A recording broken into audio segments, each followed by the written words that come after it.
अस्सलाम वालेकुम स्टूडेंट्स, जैसा कि हम बॉयलिंग पॉइंट्स की बात कर रहे हैं। इससे पहले जो दो लेक्चर थे मैंने आपको बॉयलिंग पॉइंट के बारे में पढ़ाए। सबसे पहले हमने बॉयलिंग पॉइंट की इंट्रोडक्शन की, कॉन्सेप्ट किया, उसके बाद बॉयलिंग पॉइंट और एटमॉस्फेयर प्रेशर के बारे में रिलेशन दी। वो कॉन्सेप्ट्स मैंने आपको समझाए, बहुत आसानी से ईजीली थे, जो आपको बिल्कुल क्लियर होंगे।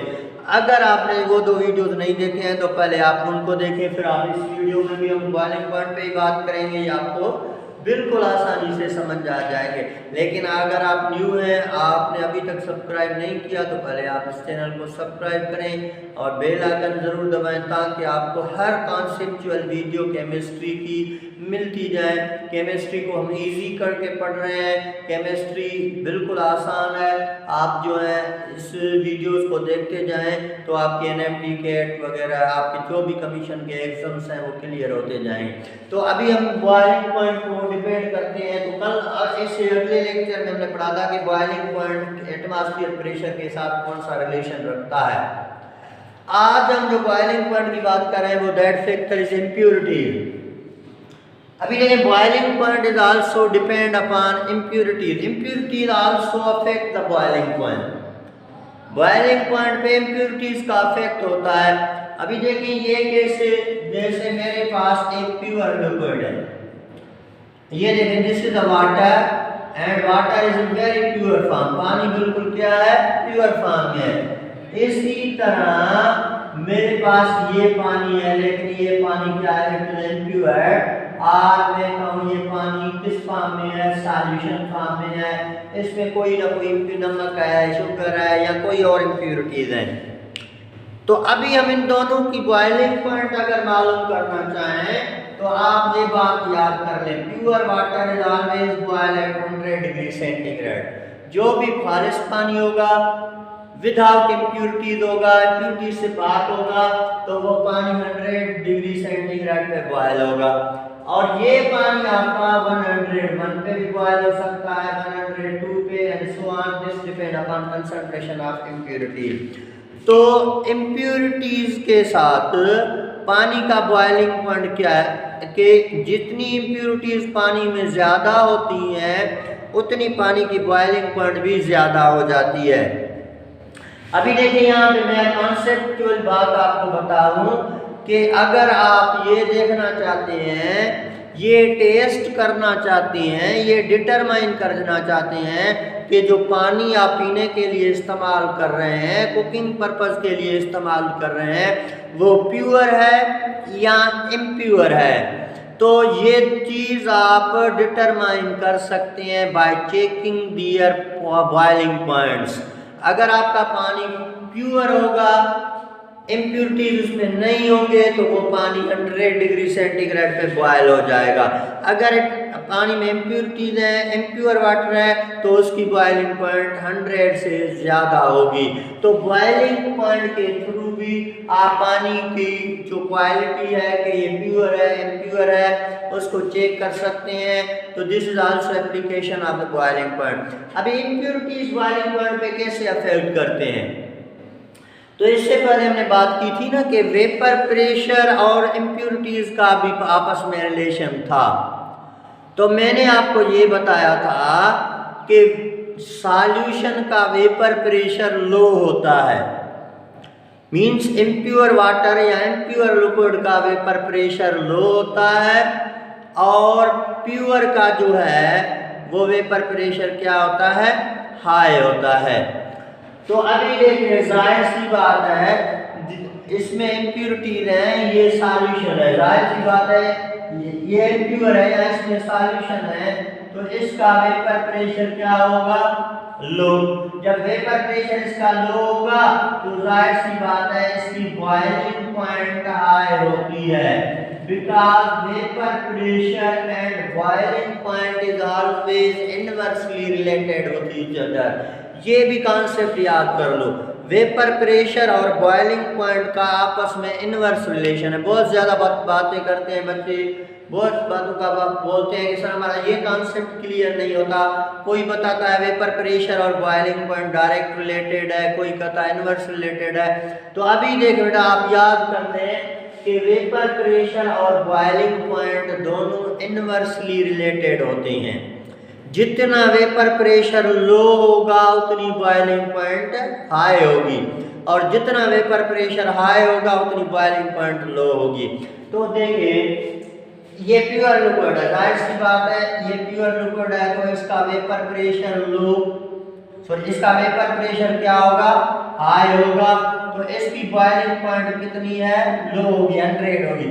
लेकिन ये सॉल्यूशन है तो इसका वेपर प्रेशर देखें लो है ना, तो इसकी बॉइलिंग पॉइंट क्या है, हाई है, 102 डिग्री सेंटीग्रेड। तो इसी तरह इम्प्योरिटीज लगाने से या इम्प्योर वाटर में या इम्प्योरिटीज की मौजूदगी जो है, प्रेजेंस जो है वो लिक्विड की बॉइलिंग पॉइंट को बढ़ा देती है।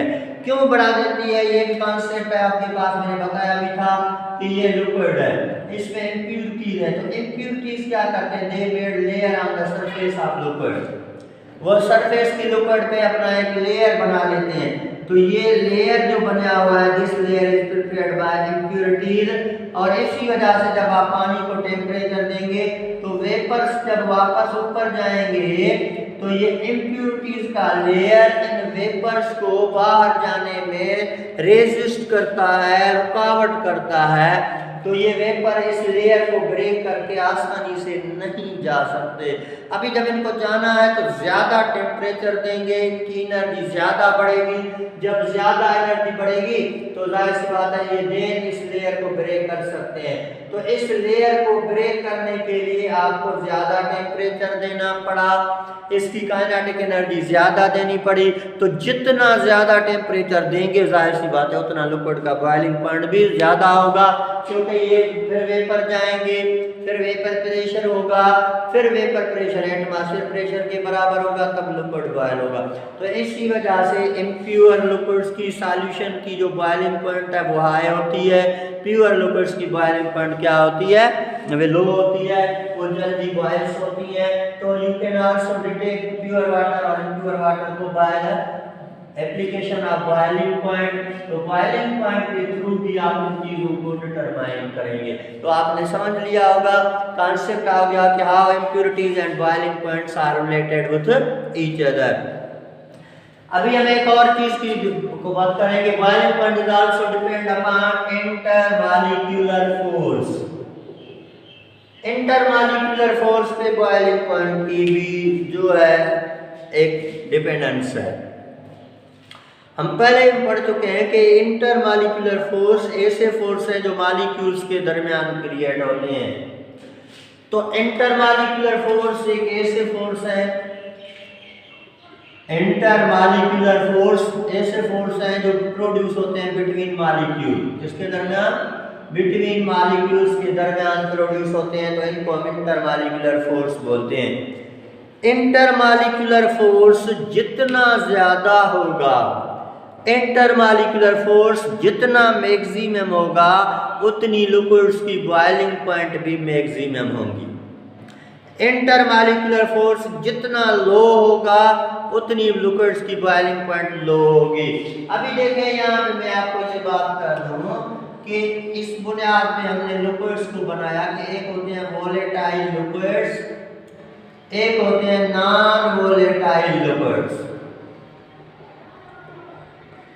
तो एक आपके पास है वोलेटाइल लिक्विड्स, एक आपके पास होते हैं non volatile liquids. Volatile liquids हम उन लिक्विड्स को कहते हैं जिनकी बॉइलिंग पॉइंट्स क्या होती हैं, लो होती हैं। मोस्टली ये रूम टेम्परेचर पे क्या हो जाते हैं, बॉयल हो जाते हैं। तो ऐसे लिक्विड्स जिनकी बॉइलिंग पॉइंट लो हो या जो रूम टेम्परेचर पे बॉयल हो जाएं, तो इसको हम क्या बोलते हैं कि ये वोलेटाइल लिक्विड्स हैं। जैसे पेट्रोल, अगर मैं पेट्रोल को हाथ पे रखूंगा तो आप देखेंगे विद इन सेकंड्स में पेट्रोल मेरे हाथ में से गायब हो जाएगा, इवापोरेट हो जाएगा। इसका मतलब है पेट्रोल क्या है, it is a volatile liquid. अभी ये वोलेटाइल लिक्विड है, इसकी बॉइलिंग पॉइंट लो है, ये रूम टेम्परेचर पे बॉयल होता है। तो ऐसे लिक्विड्स जिनकी बॉइलिंग पॉइंट बिल्कुल कम हो, रूम टेम्परेचर पे ही बॉयल हो जाए, तो इनको वोलेटाइल लिक्विड बोलते हैं। लेकिन काज क्या है?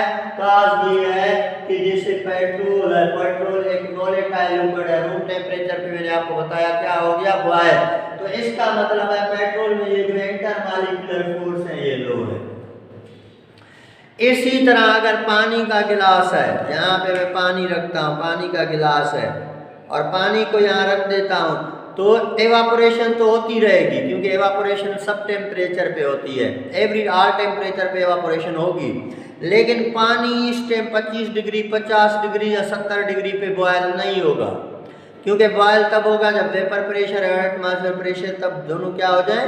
बराबर हो जाएं। अभी पानी को बॉयल करने के लिए आपको ज़्यादा टेम्परेचर देना पड़ा, उसकी बॉइलिंग पॉइंट ज़्यादा है, तो इन लिक्विड्स को नॉन वोलेटाइल लिक्विड्स बोलते हैं। Non volatile liquids are those which have maximum boiling point. तो ये भी क्या है? This is also depend upon intermolecular force. तो इंटरमॉलिक्यूलर फोर्स जितने स्ट्रांग होंगे, जितने इंटरमॉलिक्यूलर फोर्स स्ट्रांग होंगे उतनी बॉइलिंग पॉइंट मैक्सिमम होगी। जितनी इंटरमॉलिक्यूलर फोर्स लो होंगे, जितने इंटरमॉलिक्यूलर फोर्स कम होंगे उतनी बॉइलिंग पॉइंट भी कम होगी। Means they are also directly related with each other. तो अभी देखिए मैंने आपको बताया कि ये डिपेंड करती है boiling point on the intermolecular force के ऊपर।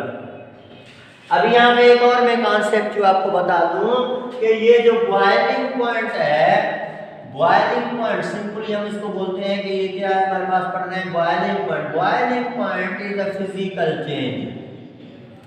बॉइलिंग पॉइंट क्या है? फिजिकल चेंज है, केमिकल चेंज नहीं। ये it is not a chemical change, ये फिजिकल चेंज है। फिजिकल चेंज में का मतलब होता है ऐसी चेंज जिसमें किसी भी चीज़ की कंपोजिशन चेंज ना हो, केमिकल कंपोजिशन कांस्टेंट हो, सिर्फ उसमें इंटरमॉलिक्यूलर फोर्स जो है वो ब्रेक हो जाए। तो फिजिकल चेंज हम उन चीज़ों को बोलते हैं जिसमें केमिकल कंपोजिशन, किसी भी चीज़ की जो इंटरनल कंपोजिशन है वो सेम रहेगी, only we break the intermolecular force. तो देखिए यहाँ पे boiling point is a physical change. How? ये देखिए वाटर H2O, ये देखिए वाटर H2O, ये एक दूसरे में अट्रैक्टिव फोर्स है। वाटर वाटर के दरमियान इंटरमॉलिक्यूलर फोर्स है। एक वाटर मॉलिक्यूल दूसरे वाटर मॉलिक्यूल को अट्रैक्ट करता है, this is called hydrogen bonding. कौन सा यहाँ पे इंटरमॉलिक्यूलर फोर्स है? यहाँ पे हाइड्रोजन बॉन्डिंग इंटरमॉलिक्यूलर फोर्स है। तो जब हम लिक्विड को टेम्परेचर देंगे, लिक्विड को प्रेशर देंगे, इसको टेम्परेचर देंगे ताकि ये क्या हो? बॉयल हो। तो टेम्परेचर देने के दौरान ये जो इंटरमॉलिक्यूलर फोर्स है लिक्विड के दरमियान वो ब्रेक हो जाएगा। तो उससे क्या होगा? ये पानी का मॉलिक्यूल भी अलग है, दिस इज H2O, ये पानी का मॉलिक्यूल भी अलग चला गया H2O। तो अभी देखें इन दोनों के दरमियान हमने किसको ब्रेक किया? इंटरमॉलिक्यूलर फोर्स को ब्रेक किया। पानी का पहले भी केमिकल फार्मूला H2O था, बाद में भी H2O है, लिक्विड फॉर्म में भी H2O है, वेपर फॉर्म में भी H2O है, बॉयल होने से पहले भी H2O है, बॉयल होने के बाद भी H2O है। इसका मतलब है इसका केमिकल कंपोजिशन कांस्टेंट रहा, only we change the boiling point, only we break the intermolecular force. तो यहाँ पे सिर्फ इंटरमॉलिक्यूलर फोर्सेस ब्रेक की जाती हैं, ये एक फिजिकल चेंज है, ये केमिकल चेंज नहीं। तो जाहिर सी बात है दो लिक्विड्स के दरमियान जितना इंटरमॉलिक्यूलर फोर्स ज़्यादा होगा उसको ब्रेक करने के लिए उतना टेम्परेचर ज़्यादा देंगे, उतना उसका बॉइलिंग पॉइंट भी ज़्यादा हो जाएगा। पेट्रोल जल्दी बॉयल हो गया क्योंकि पेट्रोल में इंटरमॉलिक्यूलर फोर्सेस क्या हैं? वीक होती हैं। अगर हम कुछ कंपाउंड की हाइड्राइड्स की बात करते हैं, जैसे 6A ग्रुप की हाइड्राइड्स हैं जिसमें H2O H2S हाइड्रोजन सल्फाइड। अगर मैं आपसे पूछूं कि यहाँ पे देखें दोनों में से ज्यादा बॉइलिंग पॉइंट किसकी है, तो आप कहेंगे सर पानी की 100 डिग्री सेंटीग्रेड। तो अक्सर बच्चे क्वेश्चन करते हैं कि sir they are hydrides of same group, oxygen भी सेम ग्रुप का है, सल्फर भी सेम ग्रुप का है, तो इन दोनों की बॉइलिंग पॉइंट में क्यों डिफरेंट है? पानी का बॉइलिंग पॉइंट बहुत ज़्यादा होता है, पानी लिक्विड में है। हाइड्रोजन सल्फाइड जो है ये गैस स्टेट में है और इसकी बॉइलिंग पॉइंट भी वेरी मिनिमम है। तो इसका कॉज क्या है? जो बोथ आर सेम ग्रुप के हाइड्राइड्स हैं। तो बेटा देखें, this depend upon intermolecular force. तो यहाँ पे जो वाटर है ना, वाटर में जो इंटरमॉलिक्यूलर फोर्स होते हैं दैट इज हाइड्रोजन बॉन्डिंग। कौन से फोर्स है यहाँ पे? हाइड्रोजन बॉन्डिंग है। तो हाइड्रोजन बॉन्डिंग क्या है? It is a strong type of intermolecular force. सबसे स्ट्रॉन्ग जो इंटरमॉलिक्यूलर फोर्स है वो हाइड्रोजन बॉन्डिंग है। तो जितनी इंटरमॉलिक्यूलर फोर्सेस जाहिर सी बात है ज्यादा होंगी, उतना पानी का बॉइलिंग पॉइंट ज्यादा इसी वजह से होता है। लेकिन यहाँ पे कोई भी हाइड्रोजन बॉन्डिंग क्रिएट नहीं होगी। यहाँ डायपोल फोर्स है तो हाइड्रोजन बॉन्ड नहीं है, इसी वजह से इंटरमॉलिक्यूलर फोर्स का डिफरेंस है। तो हाइड्रोजन बॉन्ड ज्यादा स्ट्रांग इंटरमॉलिक्यूलर फोर्स है, तो पानी के लिक्विड भी जो है ज्यादा लिक्विड स्टेट में है, मैक्सिमम एक दूसरे के करीब है। यहाँ हाइड्रोजन बॉन्डिंग नहीं है, वीक इंटरमॉलिक्यूलर फोर्स है, तो ये इतने करीब नहीं आते। इसी वजह से इनकी बॉइलिंग पॉइंट्स क्या हो जाती हैं? लो हो जाती हैं। तो इसी तरह हाइड्रोजन बॉन्ड मैंने आपको बताया था बनता कब है? जब hydrogen bonded with oxygen, nitrogen और फ्लोरीन। तो तीन मोस्ट इलेक्ट्रोनेगेटिव एलिमेंट हैं, इनके साथ अगर हाइड्रोजन बॉन्ड करेगा, हाइड्रोजन की बॉन्डिंग होगी तो इनके दरमियान हाइड्रोजन बॉन्डिंग बनेगा, लेकिन दूसरों में नहीं बनेगा। इनकी भी काजेस क्या है ये भी हाइड्रोजन बॉन्डिंग में इंशाल्लाह पढ़ेंगे।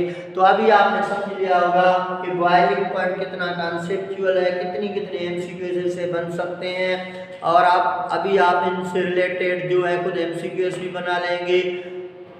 बहुत ज़्यादा कॉन्सेप्चुअल मैंने इजी वे से आपको समझाया, हर पॉइंट क्लियर कराए। अभी फिर भी इनमें कोई भी कॉन्सेप्चुअल बात हो, कोई भी क्वेश्चन हो तो आप कमेंट बॉक्स में पूछ सकते हैं। उसके अलावा सब्सक्राइब करना मत भूलिएगा, और इसी तरह बेल आइकन को भी दबाएंगे तो न्यू वीडियोस मिलती जाएंगी, और इसी तरह आपके ये कॉन्सेप्ट क्लियर होंगे और हम केमिस्ट्री को ईजीली पढ़ते जाएंगे, एक आसान करके डिफ़िकल्ट सब्जेक्ट को इंशाल्लाह आसानी से ही पढ़ेंगे, जो आपको बहुत ज़्यादा क्लियर होगा। Thank you very much.